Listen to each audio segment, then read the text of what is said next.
ನಮಸ್ಕಾರ. ಆಯ್ತು, ನಿಮ್ಮ ಭಾವನೆ ನನಗೆ ಅರ್ಥ ಆಗಿದೆ.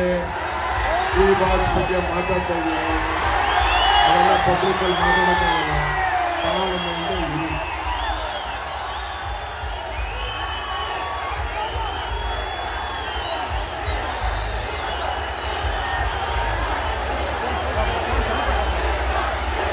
ಆಯ್ತು ಆಯ್ತು ಆಯ್ತು, ಸುಮ್ಮನೆ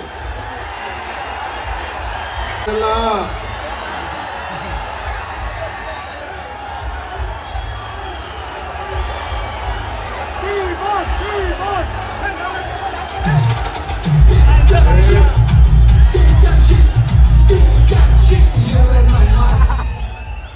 ಆಯ್ತು ನೋಡಿ, ಮಾತಾಡ ಬರೀ ನಿಮ್ಮ ಡಿ ಬಾಸ್ ಅಂತ ಹೇಳ್ತಾ ಇದ್ದೀರಾ. ಕಾರ್ಯಕ್ರಮ ನಡಿಬೇಕಾ ಬೇಡವಾ? ಸುಮ್ಮನೆ ಒಂದ್ಸತಿ ಹೇಳಿದ್ರೆ ಅರ್ಥ ಆಯ್ತು. ಈ ತರ ಮಾಡಿ ಹಾಳು ಮಾಡ್ಕೋತಾ ಇದ್ದೀರಾ ನೀವು. ಸ್ವಲ್ಪ ಸುಮ್ಮನೆ ಇರಿ. ಬೋಲೋ ಭಾರತ್ ಮಾತಾ ಕಿ, ತಾಯಿ ಚಾಮುಂಡೇಶ್ವರಿಗೆ, ರಾಮನಗರದ ಕರಗ ಮಹೋತ್ಸವಕ್ಕೆ. ಹೋರ ಸುಮ್ಮನೆ ಸಾಕು.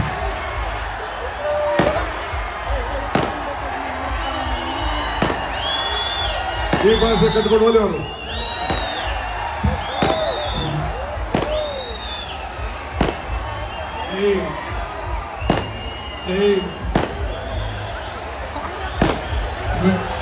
ಇದು ನಮಗೆಲ್ಲ ಅಗೌರವ ಇದೆ. ನಾನು ಇಡೀ ರಾಮನಗರಕ್ಕೆ ಅಗೌರವ ಇದು. ದಯವಿಟ್ಟು ಮುಖ್ಯಮಂತ್ರಿಗಳು ಮಾತಾಡ್ತಾರೆ, ದಯವಿಟ್ಟು ನಮ್ಮ ಕ್ಷಮೆಗೆ ಆಶಿಸ್ತೀನಿ. ದಯವಿಟ್ಟು ಬೇಕಾದಷ್ಟು ನಮ್ಗೆಲ್ಲರೂ ಕೂಡ ಇವತ್ತು ಕಾರ್ಯಕ್ರಮ ಯಶಸ್ವಿಯಾಗಿ ನಡಿಬೇಕಾದ್ರೆ ನಮ್ಮ ಕಾರ್ಯಕ್ರಮ, ನಮ್ಮೂರ ಕಾರ್ಯಕ್ರಮ ಇದು, ನಿಮ್ಮೆಲ್ಲರ ಕಾರ್ಯಕ್ರಮ ಇದು. ಪ್ರತಿಯೊಬ್ಬರು ಕೂಡ ನಾವೆಲ್ಲರೂ ಕೂಡ ಸಂತೋಷವಾಗಿ ಭಕ್ತಿಯಿಂದ ಆಚರಣೆ ಮಾಡುವಂತ ಕಾರ್ಯಕ್ರಮ. ದಯವಿಟ್ಟು ನಿಶಬ್ದವಾಗಿ, ದಯವಿಟ್ಟು ನಾನು ನಿಮ್ಮನ್ನು ಮನವಿ ಮಾಡಿಕೊಳ್ತೇನೆ.